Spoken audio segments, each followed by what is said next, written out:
चलिए ब्रेक के बाद आपका स्वागत है और अब बात करते हैं ट्रेंड की, जहां पर लगातार दूसरे दिन गिरावट देखने को मिल रही है और इसके क्वार्टरली अपडेट्स अगर आप देखें तो थोड़े से कमजोर साइड पर देखने को मिले। तो इसके ऊपर बड़ी इंटरेस्टिंग रिपोर्ट आई है मॉर्गन स्टैनली की तरफ से। आइए यतिन से जानते हैं। यतिन, लगातार दूसरे दिन गिरावट।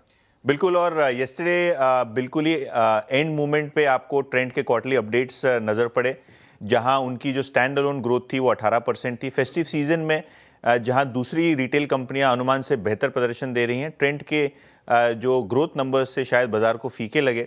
इनफैक्ट मॉर्गन स्टैनली के हिसाब से उनका एक्सपेक्टेशन था कि 25% जितनी ग्रोथ देखने को मिलेगी, उसके बजाय लगभग 18% की ग्रोथ आई।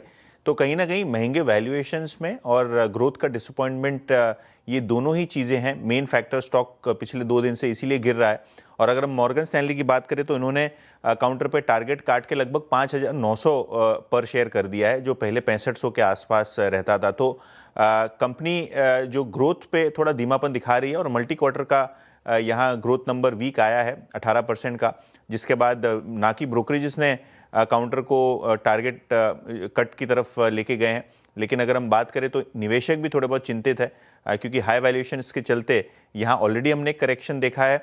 येस्टरडे स्टॉक 3% नीचे बंद हुआ और आज भी लगभग 2% नीचे आपको काउंटर ट्रेड करता हुआ नजर पड़ रहा है। तो हाई ग्रोथ के एक्सपेक्टेशंस पर फीका पड़ता हुआ स्टॉक, और इसी के चलते अगर आप देखें तो लगातार दूसरे दिन गिरावट यहाँ पर देखने को मिल रही है। शुक्रिया यतिन हमारे साथ जुड़ने के लिए और विस्तार से रिपोर्ट हमारे साथ शेयर करने के लिए। इनफैक्ट ट्रेंड की बात करें तो इस साल का सबसे वर्स्ट परफॉर्मिंग स्टॉक रहा है निफ्टी का।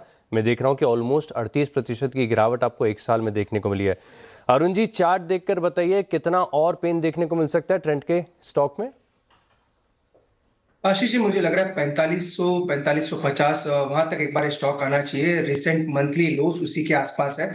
नो डाउट बड़ा करेक्शन आ चुका है, तो ज्यादा डाउन साइड मुझे नजर नहीं आ रही, पर एटलीस्ट मुझे लग रहा है मंथली लोज जो है वहां पे सपोर्ट जरूर लेना चाहिए। तो यहाँ से भी 100-120 रुपए की गिरावट आ सकती है। 4500 से 4550 इसका मजबूत सपोर्ट है। इनफैक्ट अगर किसी इन्वेस्टर को एक्यूमुलेट करना है तो 4500 के आसपास जरूर कर सकते हैं। तो 100-120 रुपए की गिरावट आ सकती है, वहां पे एक बार रिवर्सल या कह सकते हैं एक बाइंग का कॉल ले सकते हैं। तो 4500 के नीचे मुझे नहीं लग रहा है स्टॉक जाता हुआ नजर आए। ऑलराइट, तो तकरीबन 4500 रुपए तक ये स्टॉक फिसल सकता है, तो इस चीज़ का आप ध्यान रखिएगा। तो चलिए इसी के साथ रुकते हैं छोटे से ब्रेक के लिए। ब्रेक के बाद देखेंगे हमारे तीनों खिलाड़ियों का रिपोर्ट कार्ड। आप बने रहिए हमारे साथ।